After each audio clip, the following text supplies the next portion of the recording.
سلام تعنا هبلي كم يتنسيوز خبركم تملكتنا ساعة حد خوينو ما أرزينا جمير لو ما أرزينا أنا مرحونا زريت بريهو حبيركم كتأني حفلة ما حصرت زيناتات إثيوبيا حبر بيرا وحد النزل وهاجر انتزي كوينا سلامون لمعاتها ونقعزة مقباري كالن كبلو قدماء منيستر دكتور أبي أحمد قليتهم ثم قدماء منيستر بمرأيا يمدمر من قسم عبالة عودتات بزبر الرئيسي نلعلوت أمر رح بارت بلتقنا سلطان هيبهم ثم قدماء منيستر أبزهبو سلطانا إثيوبيا من قستن ولدون انتايك مسلو يقبازبل والفي حتوتات ولدون مدماري ميلون إثيوبيا حبر بيرا وحد النزل وهاجر انتزي كوينا سلامون لمعاتها ونقعزة مقبار أي كالن زبلو قدماء منيستر أبي أحمد نزون اسم محدار حق أو فيدراليزم زي تكبر بزح قانقا متقام بزح من الناس حقوف كخون كام زقباء أجنزيبهم كبرحونات مهنات ناي مدمار ولدو قول في حتوتات المملاس كأند من قد خمس خونه بمحبار بهيرن هاجرا وبهير تنينتن متعراق مقال كام زقبات نوتيبهم بهلا سيبيك بمقلبات بسم معنات مردان حبرات تعرقت تكالات حقتات المفتار ولدو مدمار قول في حتوتات كملس كام زدلي بمقلات حلف ولدو سحتات من معراي مسفحن مبركات ولدو مدمار هنسات ماتكالات يوم يلوم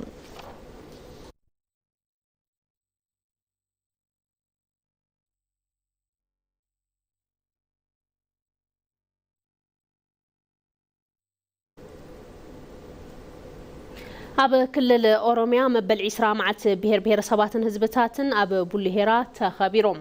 أب تمرها قبر أفا قبائي بيت مخر فيدريشن أغنيو تشاقر أفا قبائي جوف أوروميا سعادة عبد الرحمن حلف بيرو كومنيكيشن تخلل هايلا الدنيا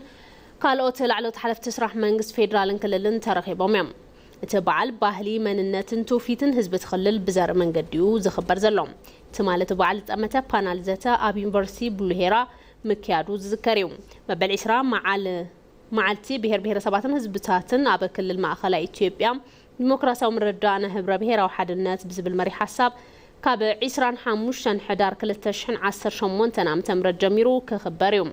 بعد معلتي بهر سباتن هزبتاتن بزح من النتنا أفلوتو ذهب إلهم أفقوا باي بيت مفيدريشن أغنيو تشاقر ببرك خل الأورميا مبل عسرا بعد معلتي بهر سباتن هزبتاتن أب بوليهرا يخبر لهم أفقوا باي أغنيو تشاقر بتوان كم زبلغو أب زحلفون يلوت عمتات مسل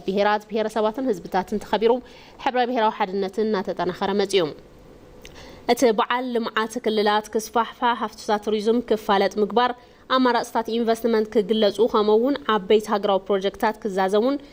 قال أوتون خجمروا أستواز أو خمسين مرات أريحهم اتبعالنا بزح من النتنا فلوت أذهب إزبلو توما فجوباي نايز عمت بعال إثيوبيا نزتت أبناء موداتها معرف عبز بتحت الأوان زخبر بمخانو استفري خمس خونة تزاريبهم كم أون عبي قد فتاس إثيوبيا بسدا زملون تسفى برهان هاجرنا مرأي بزجمر لن أوان زخبر كم زخونة فولي جبريلهم اتبعالنا حبر تاريخ باهلن كبرتاتهم من زرعيلو خمون متأثرنا براز معبللون من العالم نفالت أولن مدرخيوني لهم اتهم أفقوا بايج أف أوروميا سعادة عبد الرحمن بقدان اتبعال هزبتات إثيوبيا بحارنا باهلن كبرتاتهم من زرعيلو قال كيدانهم زحدسوا لهم كم زخونة قليت أنا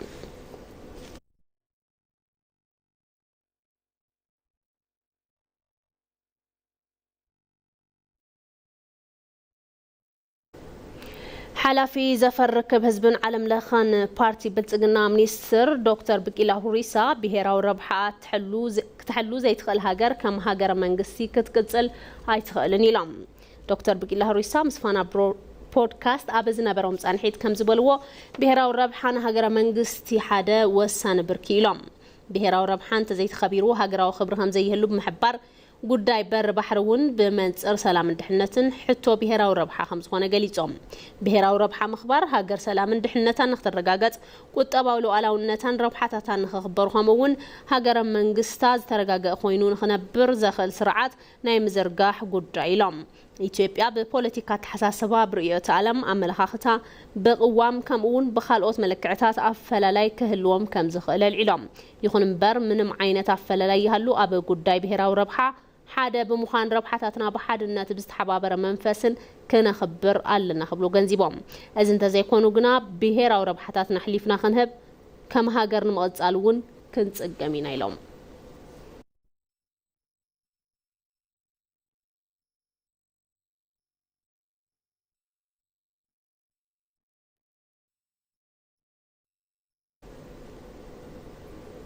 مارزينا هما بمكتل تركبوا حزر ما بزرزرنا بنريم قدرات كنحلف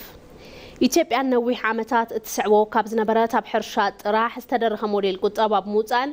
ናብ ብዙሕ ሞዴል ቁጠባ ብምእታው ውፅኢት ምርካብ መጀመራ ቀዳማይ ሚኒስትር አብይ አሕመድ ገሊጾም ንዘፈር ውልቀ ምቹ ኩነታት ብምፍጣር እውን ብልጽግና ሃገር ምርጋጽ ከም ዝግባእ ኣረድዮም እዮም ሙሉ ብርሃን ገርባይ ተወስኸለዋ ኢትዮጵያ ነነዊሕ እዋን ኣብ ዘፈር ሕርሻ ጥራይ ጠመተ ዝገብር ሞዴል ሕርሻ ትስዕ ምንባር ይፍለጥ እዚ ድማ ቁጠባ ሃገር ቀሊል ዘይባሃል አሉታዊ ጽዕንቶ ዝፈጥር እንትኾን ኣብ ዝሕዚ እዋን ናብ በዓል ብዙሕ ዘፈር ቁጠባ ምእታው ድማ ኣውንታዊ ለውጢ ምምጻእ ጀሚሩ እዩ ኣብ ቁጠባ ሃገር ዘፈር ውልቀ ጠመተ ሲኑ ምንባሩ ድማ ኣብ ዕቤት ቁጠባ ሃገር ጸገም ኮይኑ መጽናሑ ይዝከር ኣብ ዝሓለፈ እዋን ኢትዮጵያ መንግስት ተኮር ሞዴል ቁጠባ መስዓባ ድማ ዋጋ ንኽትኸፍል ከም ዝገበራ ቀዳማይ ሚኒስትር ዶክተር አብይ አሕመድ ገሊጾም እዮም ለምሳሌ አብዮታዊ ዴሞክራሲ ተራማጅ የፖለቲካል ልሂቃንና የኢኮኖሚ ልሂቃንን በኩል ላይ ነው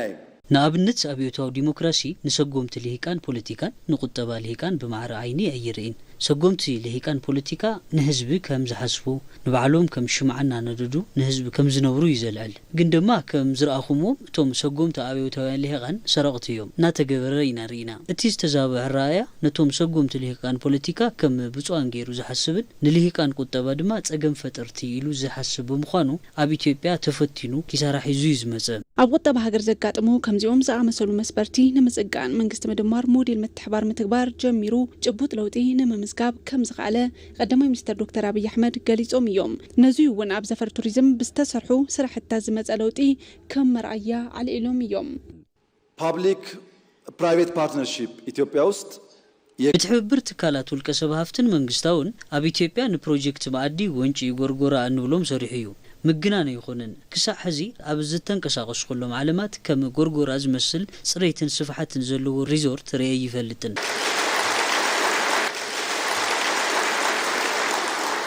نزوي زي أمن سب أب غرغر غيره ودت كجبر يجبا وانشي أبزحل فسلس توارح طرح عصرت الشحزيقات السعودي ودت تغير ليو زي بتحب بر والكسب هافتن منقستن استسرحم الزناقعيو سلازي زي تحب بر يواسيو مالتيو قبل معاد كوريدرن حملوا عصر استمزقبو وزئيت عدما وزئيت متحبار موديل وطبا مخانوم مال إلوم يوم بمنقستنا بهزب يالتفبر لمثالي عرنقوادي عشارة بزوق زي بيوال بتحبر حزبن منقستن استسرحه حملوا عصر ملعالي كال زي متحبار تزيهلو 48 بليون دولار وطا مهلوا قندما سلست حبابرنا اينا تعويتنا اب كوريدر وننترينا اب مونغو منقستن والكزفرن بتحبر المسرح زفلو مسرح التلو ኣብ ዘፈር ኢንዳስትሪ ውን ዘፈር ውልቃዊ ምቹ ኩነታት ብምፍጣር ሞዴል ምትሕባር ብምትግባር ውጽኢት ምርካብ ከም ዝግባእ ቀዳማይ ሚኒስትር ዶክተር አብይ አሕመድ አተሐሳሲቦም እዮም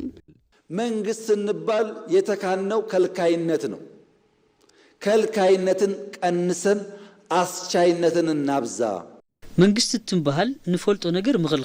ምኽልኻል ቀንስና ዝካኣለሉ መንገዲ ንፍጠር ውልቀ ዘፈር ክሰርሕ ዝኽእለሉ መንገዲ ንፍጠር ናሐግዞ ዘይንሕግዞ እንተደኣ ኮይና ኢንዱስትሪ ከዓቢ ይኽእልን ኢንዱስትሪ ዘይዓቢ እንተደኣ ኮይኑ ብልጽግና ኣይህሉ ብጠመተ ጉዕዞ ኢንዱስትሪ ሚዛናዊ ምትሕባር ነረጋግጽ ውልቀ ዘፈራትን መንግስትን ብጽሒቶም ዝዋጹ እንተደኣ ኮይኑ ቁልጡፍ ዕቤት ሃገር ክረጋግጽ እዩ መንግስት ምድማር ኣብ ሁሉም ዘፈራት ምስ ውልቀ ዘፈራት ብምትሕባር ካብ ምስራሕ ብዝሓለፈ ንዘፈር ውልቀ ምቹ ኩነታት ብምፍጣር ብልጽግና ሃገር ንምርጋጽ ጠመተ ሂቡ ከም ዝሰርሕ ተገሊጹ እዩ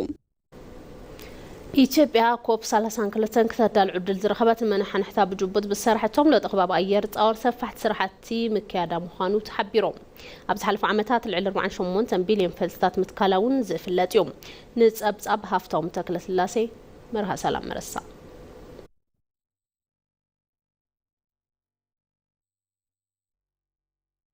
زغمتو حق اللو نزن زي مئمان علم من مرتع يبلون كاب بماجت وطيو أب ميدان قوبون زتوفر له مقمات أسر هجر كاب موك أب سجيرو روحو جزاء خوين اللون هداس زا أمسلو تلمعات إنه بهجو تحدث هاي الكجهد كيباخن أبزعك ابنا يوم درنا تزازيمو نمرأي بغينا لنا بأتحسس بحملو أي قط باستغاني زعبا في الريات سرناي حنباش خوينو كاب صدقة المتعالي اللون حمد كيت سكفة كاب تشكا كي رحقة نصبح بزم عدو مراحن نحق أو سجم بست ዝተሰለፈን ኣነኸ ንዓደይ ታይኮፍ ብዝበለን ዜጋ ንምዕቃብ ከባቢ ኣየር ዝግበር ንጥፈት ምስ ምምጋብ ዜጋ ኣሳሊኻ ዝተኸደ ርሕቐትን ዓለም እዚ ይከኣል ድዩ ኢሉ ዝተገረመሉ ፍጻምን ዓለም ኣሚኑ ዝሰግሮ ጥራሕ ክኾን ኣይተሰርዐን ንዝገዘፈ ዓለማዊ ፍጻመ ንምሕራይ ዕድላት ኣመቻቹ እዩ ንኮፕ 32 ኢትዮጵያ ክትእንግድ ዝሓለፈ ንጥፈታ ቁልፊ ነይሩ Hearing no objections, it is so decided.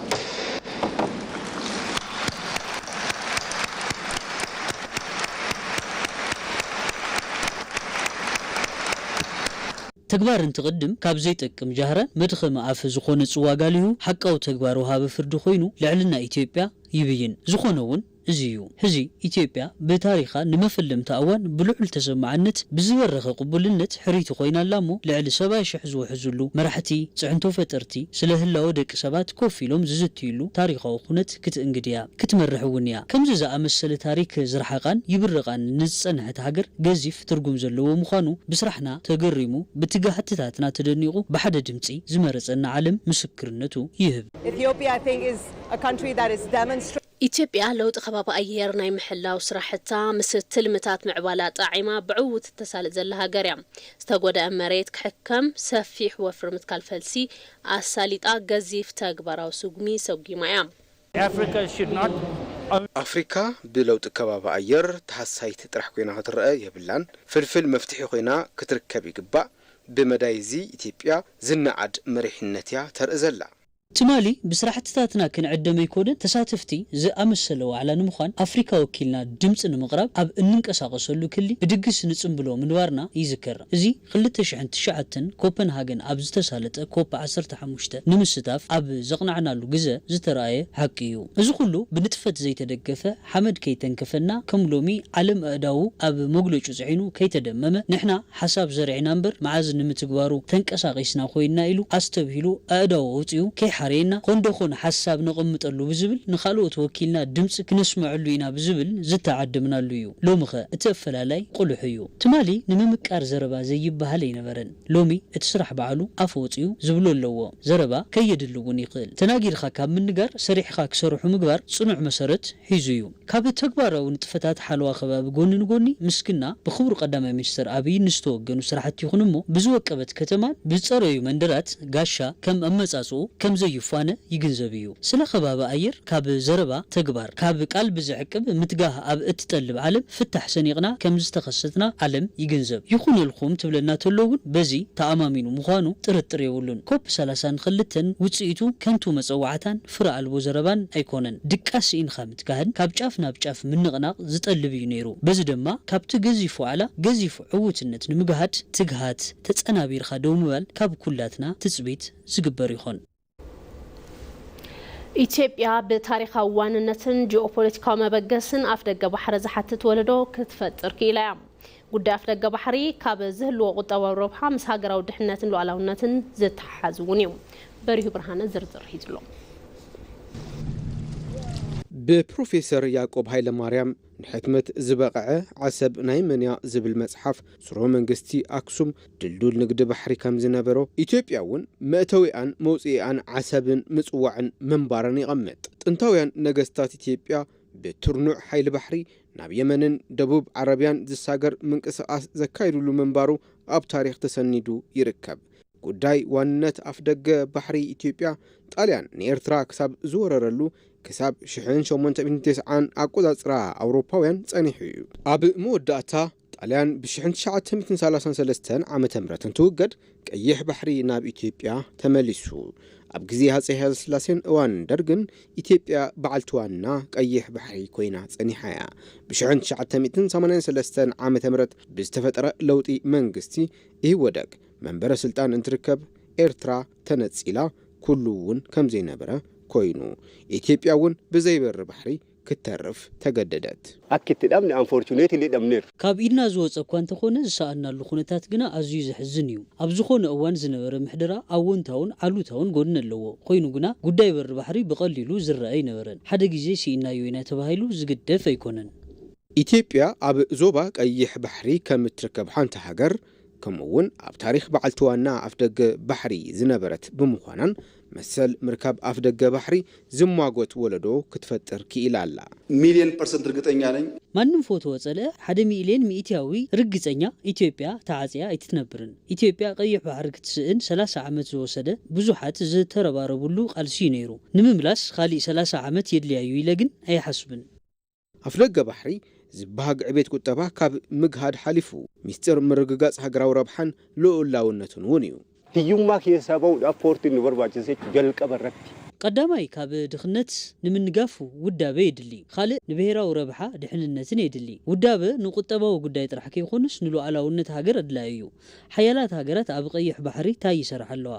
ኩለን ኣብኡ ናይ ባሕሪ ቤዝ ኣለወን ኣብዚ ኣብ ከባቢና ወተሃደራዊ ናቁጣ እንታይ እዩ ዝረብሐን ንዓናውን ወተሃደራዊ ጉዳይ የድልየና እዩ ማለት እዩ ረብሓ ሃገርና ንምርጋጽ ዳእምበር ካልኦት ንምጉዳ ኣይኮነን ኢትዮጵያ ዘለዋ ልዑል በዝሒ ህዝቢ መጻኢኣ ምስ ምርካብ በሪ ባሕሪ ኣዝዩ ዝተሓሓዝ ይገብሮ ነዚ ድማ ኣብዚ ዞባ ካብ ዝርከቡ ሃገራት መንፈስ ምትሕብባር ትጽቢት ይግበር ኣብዚ ሕዚ እዋን ጉዳይ ኣፍደገ ባሕሪ ልዕል ኢሉ ዝለዓል ዘሎ ብምዃኑ ኩሉ ዜጋ ግድኡ ከበርክት ትጽቢት ይግበረሉ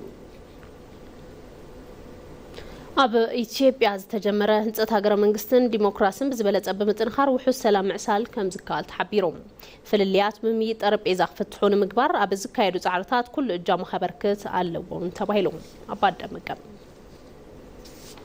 ተስፋን ሕልምን ዜጋታት ዝገሃድ ብሰላማዊ ኩለንተናዊ መንቅስቃስዩ ሰባት ወሊዶም ንኽዕብዩ ወፊሮም ንኽኣቱ ርሂጾም ፍረ ረሃጾም ንክረኽቡ ነጊዶም ንከትርፉ ሓሪሶም ንከፍርዩ ተማሂሮም ንክመራመሩ ተመራሚሮም ድማ ንክምህዙ ኮታስ ህይወቶምን ንብረቶምን ውሑስ ዝገብሩ ሰላም እንትህልዩ ኮይኑ ግና ኢትዮጵያውያን ከምዚ ዓይነት ዘላቕነት ዘለዎ ሰላም ንምርካብ ብታሪኽ አጋጣሚ ዕድል አይረኸቡን ረብሓ ህዝቢ ኢትዮጵያ ንምርግጋጽ ዕላማ ገይሮም ዝንቀሳቀሱ ኃይልታት ሰላምን ድሕንነትን ህዝቢ ብዘረጋግጽ መንገዲ ሰላማዊ ቃልሲ ዘይምክያድ ዓብይ ጸገም ኮይኑ ህዝብን ሃገርን እንትጎዲ ይረአ ረብሓ ህዝቢ ንምርግጋጽ ተዓሊሙ ዝግበር ዝኾነ ይኹን ቃልሲ ኩሉ ግዜ ሰላማዊ ክኸውን ከም ዝግባእ ዝሕብሩ ፖለቲከኛታት ቤትን ምዕባልን ህዝብን ሃገርን ብዘይ ሰላማዊ ፖለቲካዊ ቃልሲ ክረጋገጽ አይኽእልን ይብሉ ኣብዚ ኸይዲ ዕላማዎም ንምዕዋት ዕጥቃዊ ቃልሲ ከም መማረጺ ወሲዶም ዝቃለሱ ኃይልታት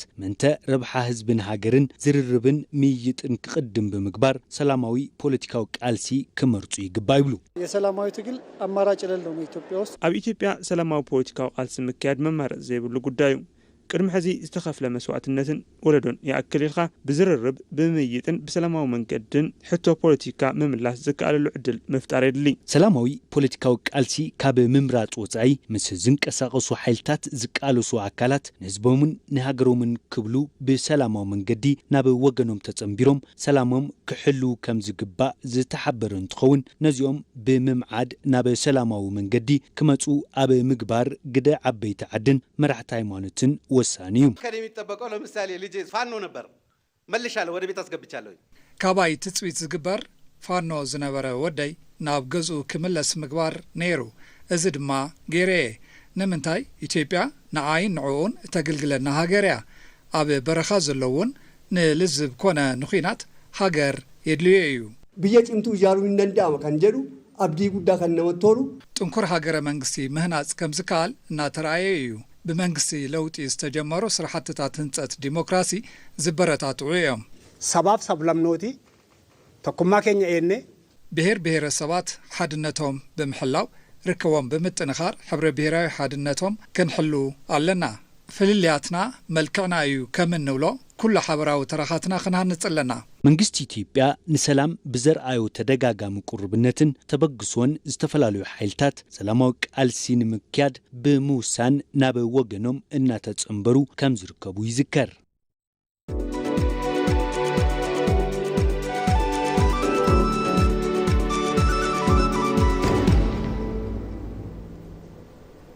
ዜና ዕዳጋ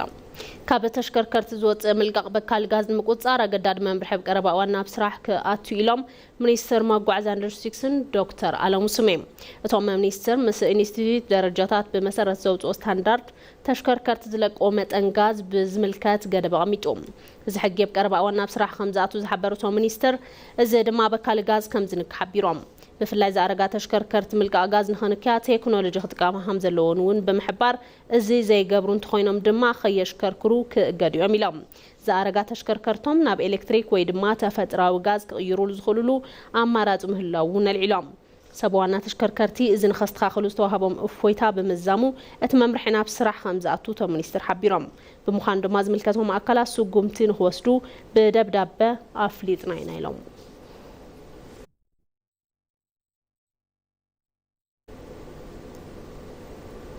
ዜና ወጻኢ ኩናት ሩስያን ዩክሬን ንምብቃዕ ኣብ ዝቐረበት ትልሚ ሰላም ምሰመዝ ዩክሬን ዝግበር ዘተውፅኢታዊኡ ኮይኑ ግና ተወሳኺ ስራሕቲ ዝደሊ ኢሎም ሚኒስትር ጉዳያት ወፃኢ ኣሜሪካ ማርኮ ሩቢዮ ብሓድሽ ዋና ጸሓፊ ብሄራዊ ቤት ምኽሪ ጸጥታ ዩክሬን ዝተመርሐ ልኡኽ ኣብ ኣሜሪካ ፍሎሪዳ ዘተናገበረ ይርከብ ፍሉይ ልኡኽ ፕሬዚዳንት ኣሜሪካ ዶናልድ ትራምፕ ስቲቭ ዊትኮፍ ኣብቲ ዘተና ተሳተፉ እንትኾኑ ኣብዚ ዝቐረበት ትልሚ ሰላም ንምዝታይ ኣብ መጻኢ ሰሙናት ናብ ዩክሬን ከምርሑ ትፅቢት ይግበር ቶም ሰመዚ በዋናነት ዶናልድ ትራምፕ ኣብ ዘቕረብዎ በዓል 28 ነጥቢ ትልሚ ሰላም ዘተናገበሩ ጸኒሖም እዮም ዩክሬን ኩናት ጠጠው ተብለሉ መንገዲ ጥራሕ ኣይኮነን ሉዓላውነታን ናይ ነዊሕ ዓመታት ጉዕዞ ብልጽግናን ኣብ ተረጋግጸሎም መንገድታት ተዛቲና ኢና ኮይኑ ግና ተወሰኽቲ ገዛዕዮታት ኣለው ንኽብሉ ማርኮ ሩቢዮ ኣገንዚቦም ከም ጸብጻብ ቢቢሲ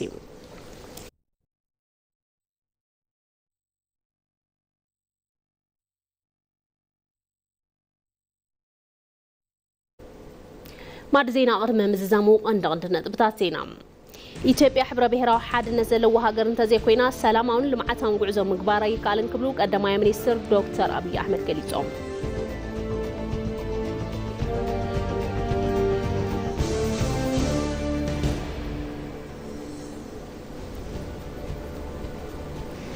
ኢትዮጵያ ኮብ 32 ከተዳሉ ዕድል ዝረኸበት ንመናሓንሕታ ብጭቡጥ ብሰርሕቶም ለውጥ ከባቢ ኣየር ፃወር ሰፋሕ ስራሕቲ ምክያዳ ምዃኑ ተሓቢሩ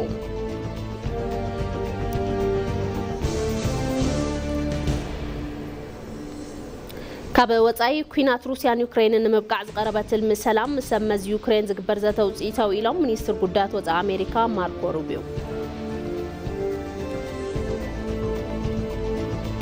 ዕለታዊ ማድ ዜና ዝተኸታተልኩሞ ነይሩ ንስለም ክታልኩም የመስግን ማድ ዜናና መራሕኩን ኣዝሬት በሪሁ ሓቢረኩም ጸኒሐ ምስ ተረፉ ምድላት ኢቲቪ ትግርኛ ሰናይ ምክታል ክኾነልኩም ተመኒ ብሩህ ምሸት